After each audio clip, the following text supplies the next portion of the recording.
El diseño está listo, se siente la emoción. Venite que en Aloe compartimos tu pasión. Plumas, piedras, cristales, color y purpurina. Venite que en Aloe esto no se termina. Si no sabes qué comprar, qué materiales usar, venite que en Aloe ya llegó el carnaval. Perlas, caireles y estras, galones y suprabón. Venite que en Aloe la mejor atención.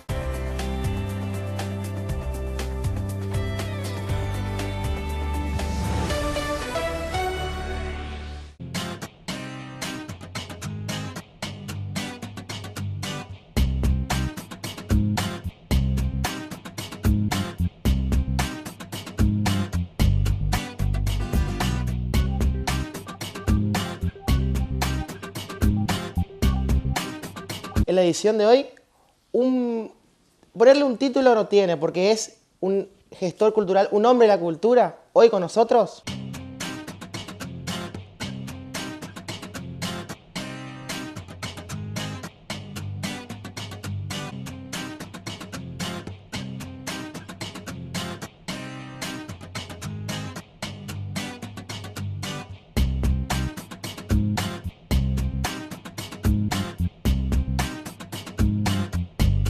Y como decía la presentación, Mauro Santa María, ¿cómo le va? Buenas, bien. ¿Cómo estamos? Bien, bien. Bueno, alguien que, ¿cómo le podríamos definir? Porque sos diverso en todos los aspectos, o sea, no se puede definirte en algo a vos. No, dentro de la actividad artística, Claro, nada más, claro, la obviamente. cultura. Yo soy un neófito total en tecnología, admiro a toda esa gente que hace cosas maravillosas en la computadora, que entienden los celulares, o sea que yo soy totalmente el electricista. Yo realmente no tengo idea, hay un montón de cosas que uno no sabe. Si tenemos una idea general, pero dentro de la actividad artística, menos música, el resto transito, sí, todas las actividades, pero no es que me propuse, sino que así nomás se dio. Sí, se dio. ¿Naciste en Mercedes? Sí, nací en Mercedes y viví mi infancia en Chavarría. ¿Y cómo fue, cuando picó el bichito de esto de estar en el ambiente cultural? ¿Cómo fue naciendo? Y ya esto empezó en Corrientes, porque después vine a vivir a Corrientes, hace muchos años atrás. Y acá en Corrientes empecé en teatro, particularmente, y empezamos, yo siempre digo, obviamente, el teatro que en esa época existía acá, el Teatro Vocacional Corrientes, y paralelamente a eso empezamos con otros grupos y empezamos haciendo mucho teatro y también empezamos a hacer videos, ¿no? Hicimos una obra que muchos han criticado, pero en ese momento no había otra cosa, que era famoso Bajo el signo de la cruz, ¿no? Sí. Que se han hecho 4 capítulos de 1 hora de duración, que ha grabado ATC en esa época, y ha sido muy, muy interesante, ¿no? Era todo sobre la fundación de Corrientes, un libro de Aldo Grasso, dirección de Luis Solar, trabajos que en la época realmente han tenido su importancia, su impronta, y hoy en día obviamente ya están superados en muchas técnicas, pero en su momento transitamos eso y por supuesto que sirvió todo de aprendizaje. Claro. Y después ya me fui a Buenos Aires y estuve 19 años en Buenos Aires. De todos modos yo voy y vengo. Ahora casualmente volví el sábado, o sea, y me voy la semana. O sea, siempre estamos estás. sí, pero creo que mi lugar por ahora es Corrientes. Y en eso de, bueno, de irte a Buenos Aires, ¿qué te quedó de Corrientes? ¿Extrañabas Corrientes? ¿Pensabas? O sea, aparte obviamente de volver, ¿qué es lo que más extrañabas, sentías de Corrientes? Bueno, pasaron muchas cosas acá en Corrientes, incluso políticamente. Cuando yo no he estado acá, algo que me llamó mucho la atención, por ejemplo, ha sido todo ese año, en el 99, cuando han estado todo parado, Corrientes, Sí. eso a mí me llamaba poderosamente la atención desde allá, porque Corrientes siempre fue una provincia y bueno, también su capital muy sumisa, ¿no?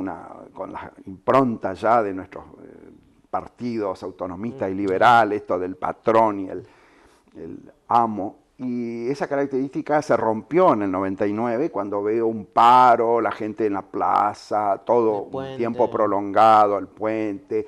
Entonces eso a mí particularmente me llamó mucho la atención, por supuesto para bien, ¿no? Claro. Que digo, bueno, se ha despertado Corrientes. Eso por ejemplo. Y después distintas anécdotas, bueno, comenzaron el ejercicio de la democracia, yo justo me fui a comienzos de la democracia, ¿no? en el 84, y ha sido esto de ensayo-error, ¿no?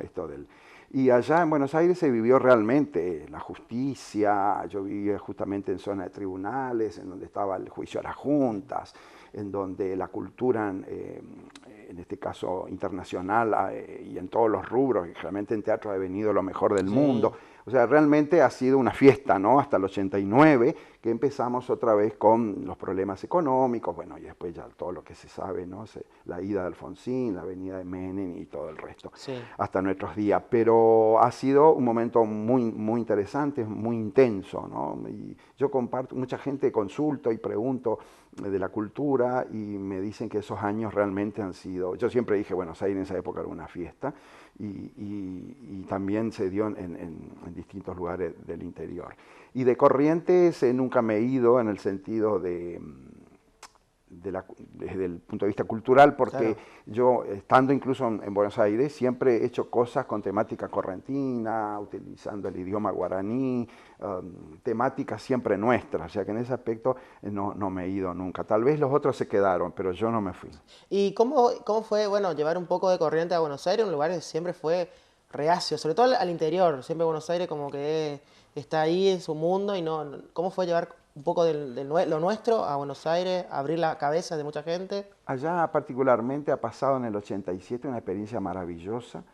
Nosotros hemos dado una obra, todo con actores porteños, pero sin embargo la obra era de temática correntina y la protagonista, en este caso el protagonista, pero hacía de mujer, era Raúl Sorabella. Y hemos hecho una obra llamada Yajaca tu Teodora, en la cual arreglamos con el Cultural San Martín en esa época, por 2 meses nada más, porque eran los contratos. Y sin embargo, gustó tanto la obra, la temática nuestra, de 2 viejitos que tenían que dejar la zona de la zona de Yacyretá porque hacían la represa, ¿no? Entonces exilaban a ellos y ese era el conflicto y de la obra, y estuvimos 8 meses en cartel. 8 meses con esa obra. Era una temática, el personaje de Raúl, en el personaje de Doña Teodora ha sido excelente. Digo Raúl Sorabella para que no los conocen, un gran actor correntino. También vivía en esa época en Buenos Aires. Después él volvió a Corrientes e incluso hizo acá también una versión ayornada de la misma obra y después fueron a la Fiesta Nacional, tuvieron mucho éxito. Pero allá en Buenos Aires funcionó muy bien una temática nuestra y depende también a veces el tema, desde donde uno se abordan, cómo presentan los proyectos, les interesa, por supuesto que interesa a Buenos Aires, ¿no? ¿Y cómo es escribir sobre Corrientes, sos una de las personas que más conocen de las tradiciones, de las leyendas de Corrientes, el guaraní. ¿Cómo es transmitir eso? Que por ahí, a ver, versiones hay miles de mitos, de leyendas. Bueno, ¿cómo hiciste hacer el trabajo? En realidad, no soy el que más conoce, acá hay grandes historiadores, uno de los que sabía mucho de mitología era Jampey, Girala Jampey, que nos ha dejado hace poco, al cual yo consultaba mucho, y bueno, después Ertibia Costa, o sea, hubieron realmente muchos que desde la historia. Sí. Yo, la impronta mía, como escribo, etcétera, entonces ficción, desde ahí abordo los temas. Entonces, esto de te cuento una pequeña anécdota. Nosotros en el Siete Corrientes, en Cultural Siete Corrientes, en el Flotante, yo tenía esculturas de los mitos. Y habían otras esculturas que no eran mitos, sino eran creaciones mías y estaban ahí a la venta. Sí. Entonces, la gente venía y decía, veía al bombero, al yacilla, bueno, todos los mitos que conocemos, por supuesto con su respectiva historia pegada abajo. Entonces el turista, en este caso, la gente que adquiría las piezas, sabía. Y habían otras que no. Entonces ellos querían la historia de la otra. Le digo, no, esta es una invención mía. No tiene. Y dice, no, pero la historia. Y después el que vendía ahí las cosas, el que se organizaba, todo decía, ellos quieren historia. Y esto tiene que ver con haciendo una macrovisión, uno necesita historias, necesita que nos cuenten la historia, y a partir de ahí entonces hay una mixtura entre ficción, mitos, versión mitos, siempre de ficción obviamente, y mis interpretaciones de los mitos. Pero me baso también mucho en lo verosímil que puede ser una versión. Por ejemplo, resumo, el Carao.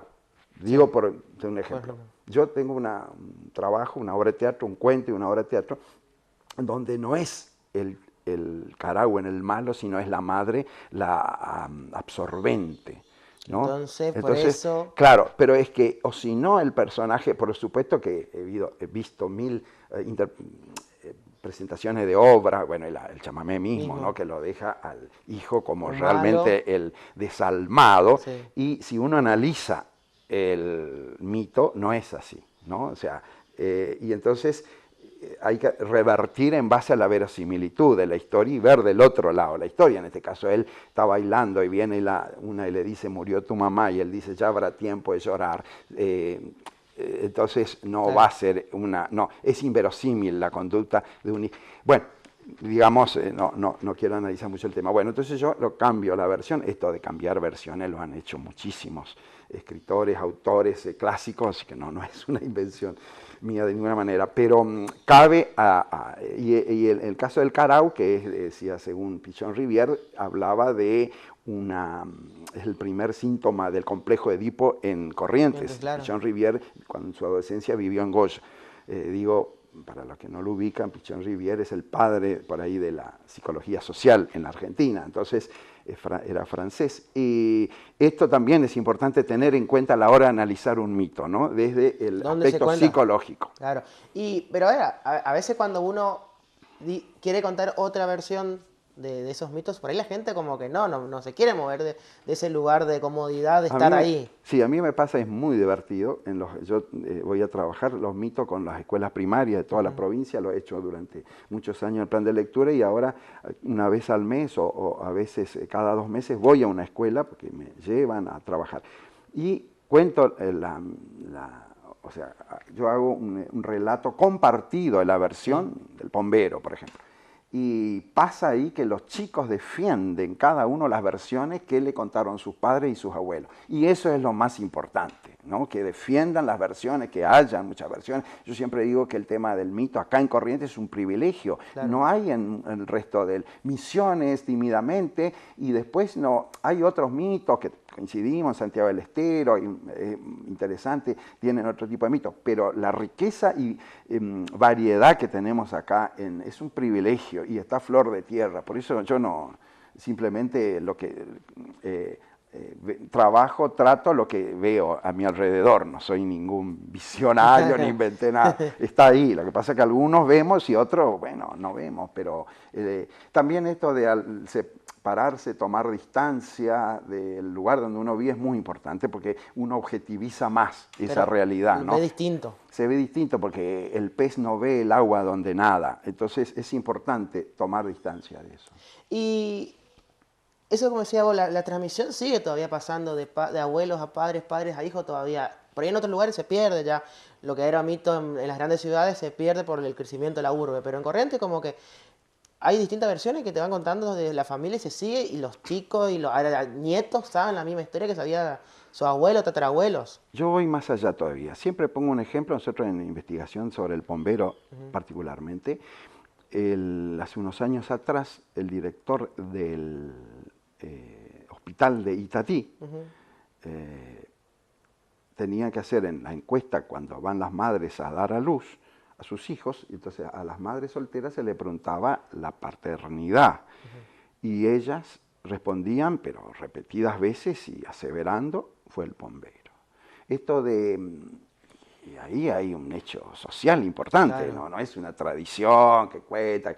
Yo siempre digo, particularmente el Pombero es el chivo expiatorio de una comunidad, ¿no? Todo lo malo. Cuando uno dice, ¿y de quién es? Uno le pregunta a un paisano en un pueblo pequeño, acá de Corrientes, ¿de quién es el hijo de la Gladys, ¿no? Una madre, y el Pombero, porque todos arrojamos, ¿no? Como la papelera de reciclaje de la computadora, el Pombero, todo en el Pombero y tenemos. En este caso es una conducta de la comunidad, conducta social, pero y eso tiene que ver esto del mito, ¿no? De la tradición oral, y por eso también la diversidad de versiones, y está muy bien que así sea. Bueno, esta fue la primera parte, vamos a un corte y enseguida continuamos con más Mauro Santamaría.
Plumas, piedras, cristales, color y purpurina. Venite que en Aloe esto no se termina. Si no sabes qué comprar, qué materiales usar, venite que en Aloe ya llegó el carnaval. Perlas, caireles y estras, galones y suprabón. Venite que en Aloe la mejor atención.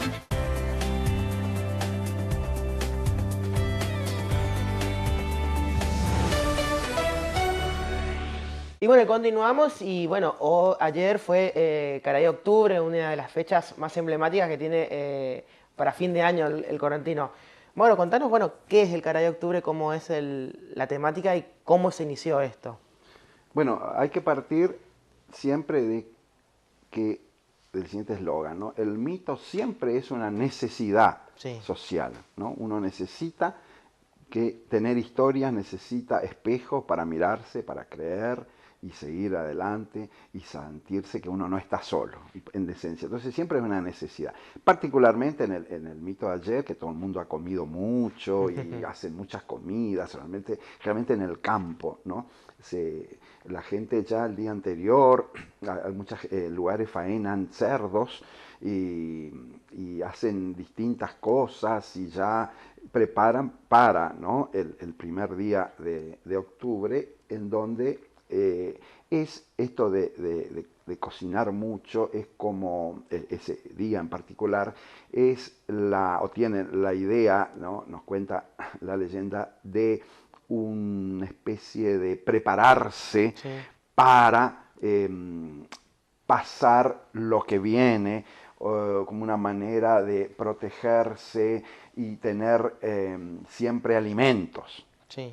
Va un poco más allá el mito porque habla un poco de alimento del alma también, no solamente el alimento en el caso de comida, es una representación física lo de la comida, pero es un poco el alimento como la famosa caña con ruda el 1 de agosto, ¿no? Como para pasar el agosto, que es duro por las clemencias climáticas, etc. Claro. Entonces, eso es lo bueno del mito, que trasciende un poco más lo meramente material. En este caso, se representa a través de la gran comilona y que viene este señor octubre, ¿no? Que sería la traducción, y uno le brinda a este señor octubre la comida que puede en su casa. Lo único que también un campesino puede ofrecer, ¿no? Claro. Es la comida. Por eso es que mucha gente se sorprende a veces cuando va en el interior y la gente hace mucha comida y en el campo y ofrece. Es eso lo que él tiene para ofrecer. Por ahí es un poco la esencia misma de este señor octubre, ¿no? Que viene acá y que traducido lo decimos al Caray octubre. Y eso se habla un poco de la abundancia de las comidas. Pero pasa, perdón, también en las ciudades. Hay gente, ayer me habían invitado a una casa en donde había realmente una abundancia y yo dije, pero qué bárbaro, ¿no? ¿Cómo?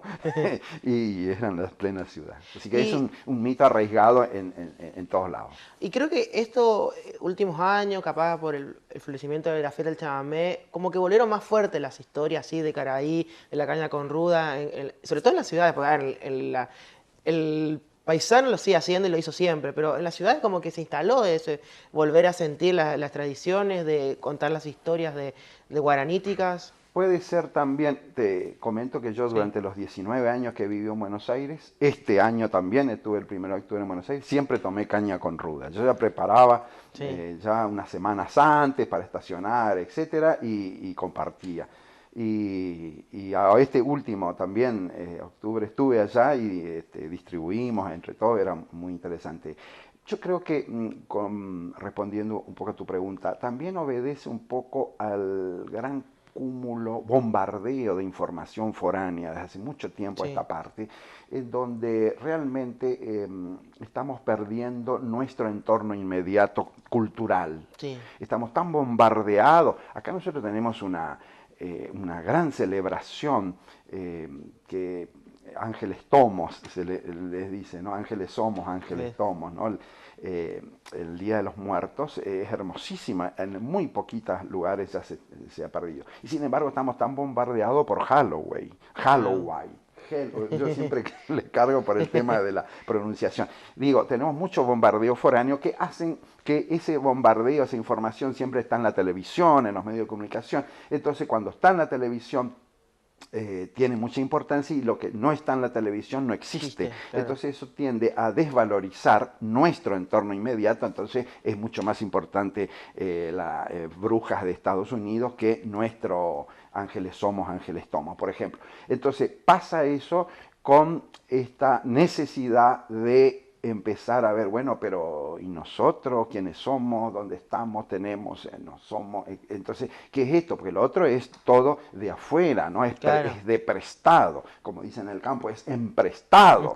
Y creo que este proceso de revalorización de nuestras cosas es importante, más uno sucede cuando va al exterior y extraña el chamamé o extraña cosas nuestras, porque uno tiende a el hecho de de volver un poco a la tierra, ¿no? Claro. Uno necesita un cable a tierra, porque en definitiva es en donde uno nació, se crió y se constituye un poco su vida. Por eso es que uno extraña mucho lo suyo, porque es lo más importante es lo que ha transcurrido en la infancia, ¿no? Hasta los 12 años.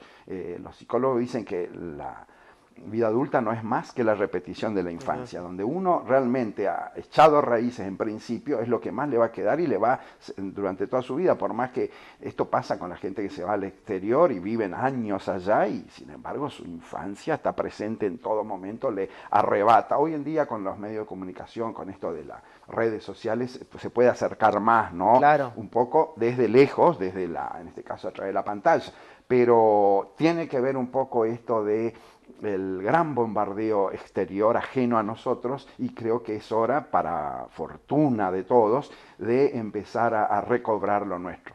De todas las historias, mitos que tiene Corrientes, ¿cuál decís vos que mejor representa al correntino, cuenta más del correntino o del guaraní en ese tiempo? Y ese es muy complejo responder. Es muy complejo responder porque en principio a veces uno... si da una versión del correntino, tendría que ser crítica, claro. y es un camino espinoso. Todos los mitos seguramente tienen que ver, obviamente, como yo decía hoy, con necesidades, pero también con comportamientos de uno. Uno toma el pombero, nuestros mitos, el pombero, el yacillaterel, atraviesan, y es a mí lo que siempre me interesó, lo sexual, ¿no? Son muy sexuales. Y a mí lo que más me interesó fue la aceptación de la comunidad conservadora de esos. Eso es, porque en ese espacio de creencia era la ventanita para poder escapar. Claro. Yo tengo una infancia y una adolescencia bastante avanzada de dictadura militar. O sea, he ido siempre en una caja de zapatos. Sin embargo, estaba presente ahí en Chavarría, en Corrientes, en esos años 70, en donde estábamos todos en esa caja de zapatos, tenían agujeritos la caja de zapatos y eran justamente estos mitos. Yo siempre digo que los mitos a mí me salvaron del conocimiento analítico, ¿no? Claro. Científico. Escape por esas ventanitas sobre esos mitos que venían y raptaban doncellas y fecundaban doncellas, raptaban chicos, y toda esa cosa realmente tenebrosa. Sin embargo, aceptaban el mito. Esa era la ventanita y la libertad de uno, de pensar allá. Claro. Estamos hablando de una sociedad absolutamente conservadora. Y esos mitos eran que nos permitían entrar a los, por ahí, cuartos del arte, ¿no? Porque esa era la libertad. Por eso es que nos agarrábamos de esos. Pero una necesidad imperiosa, ¿no? De salirse un poco de esta caja de zapatos, de esta oscuridad, ¿no? Este oscurantismo que vivíamos en el país. Y bueno, un ejemplo por ahí que me acuerdo es cuando sale el curupí en la fiesta del chamamé, no hubo un gran escándalo, porque se lo tomaba como algo aceptado de la mitología. Bueno, esto es Corrientes y esto también representa Corrientes. Sí, sí, está aceptado. Eso es lo que más me llamó la atención a mí, ¿no? Esta aceptación de la cosa hasta burda por ahí para el sentido común, ¿no? Del ejemplo que vos diste, el curupí con ese pene que le rodea todo el cuerpo, etc. Pero eso hoy en día, con una democracia y con pensamiento en libertad, pero yo estoy hablando de la época de las dictaduras, donde acá era todo. Y el gran escape que se daba era esos agujeritos, y era el carnaval.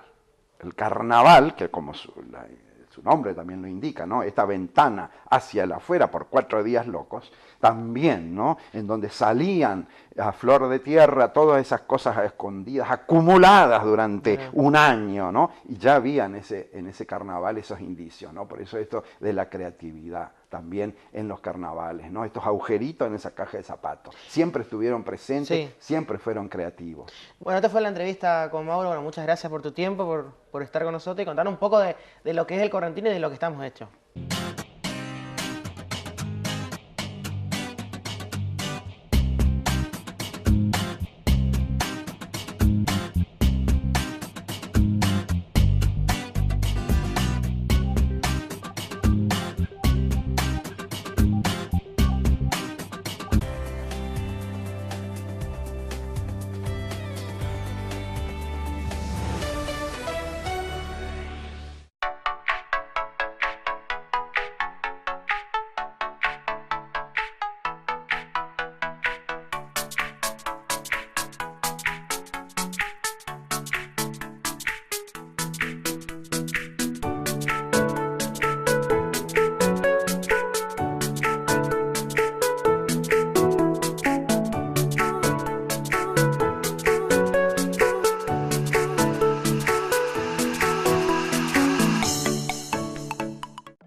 que en Aloe compartimos tu pasión. Plumas, piedras, cristales, color y purpurina. Venite que en Aloe esto no se termina. Si no sabes qué comprar, qué materiales usar, venite que en Aloe ya llegó el carnaval. Perlas, caireles y estras, galones y suprabón. Venite que en Aloe la mejor atención.